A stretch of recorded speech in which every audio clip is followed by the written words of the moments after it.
There is a hidden place beyond the Rossebuurt that most visitors to Amsterdam never find.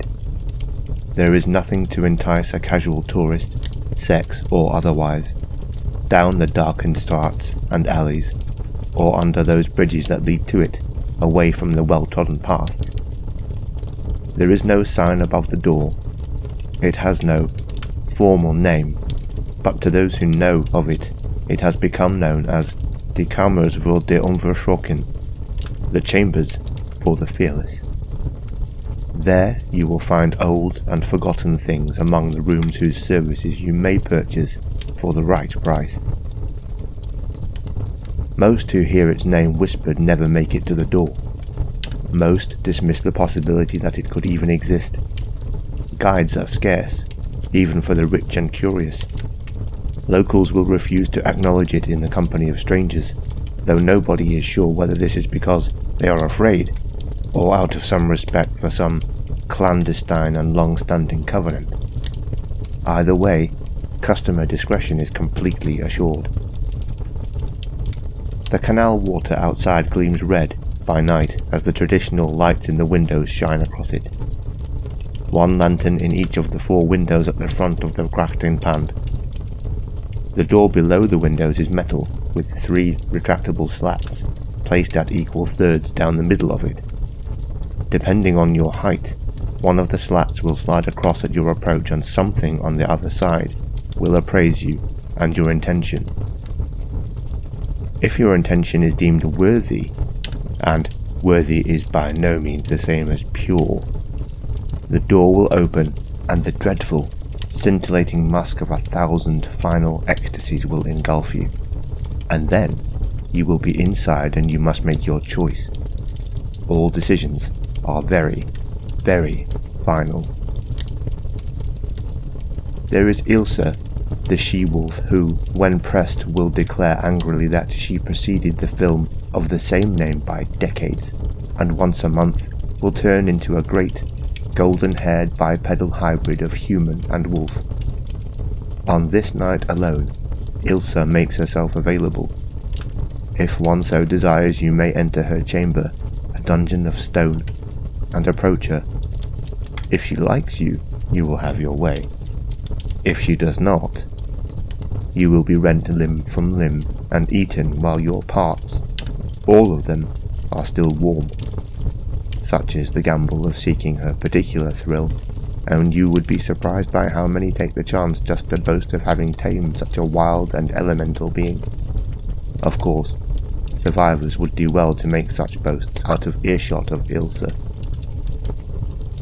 Perhaps predictably there are vampires, the ones who have long since abandoned most of their humanity but still can't quite get over the need to scratch that one burning itch that sucking down hemoglobins doesn't scratch.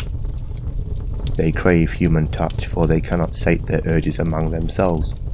Carnal relations are forbidden between vampires, another mad rule that got made up somewhere along the way, like avoiding hawthorns and garlic, and is blindly followed just in case the consequences are real, and just as awful as they have been led to believe. The wraiths, wights and spectres will give you a lustful dream so potent that the merest hint of remembrance will see your arousal awaken again and again, but, being non-corporeal, they can only engage with their own kind. There are doctors of medicine and practitioners of other, darker means on hand, who can send you just over the threshold and bring you back again. Most leave very satisfied without noticeable side effects, although some men have later spoken of strange feelings of lusty hardness below, only to find nothing going on between their legs. A phantom limb for the darkly libidinous. The thing in the tank has no discernible form, and as such, neither can it be ascribed a gender, but it will only receive women, for reasons best known to itself, and it is able to bring about their ecstasy in a few brief caresses. No one is quite sure how it works, as the thing refuses to be seen, but smiling, exhausted customers attest that their experience is something like being enveloped in a warm, gently vibrating sponge. Some customers don't return from the tank, however, and their fates remain a mystery. Nobody asks too many questions. It is widely understood that the thing has just as much right to privacy as the women who seek it out. There is one, so ancient she predates the holy books, but you can find her name therein. Age has made her broody. Her price is that you father more of her children, already innumerable. They will sit in their webs and watch you cavort from the shadows, all around her nest, chittering as you sire yet more of their brothers and sisters, their hundreds of red eyes floating in the dark like ghastly stars. Once the deed is done, she ushers you out quickly before the hunger overcomes her. The bones of those who were not swift enough can be seen littering the floor, and caught dangling from sticky, silken strands. There are imps. You might be shocked to see how they make it work, but they do.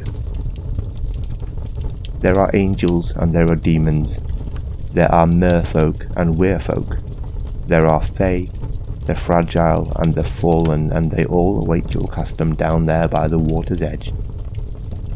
As for myself, I work there too. A night with me is incomparable, the love so great and legendary that only inconsolable grief awaits you when we're done, and in mere days you will wither and die. Is it worth it? The number of callers I receive suggests that it is, but there's only one way to know for sure, isn't there? You know where we are. I'll be waiting.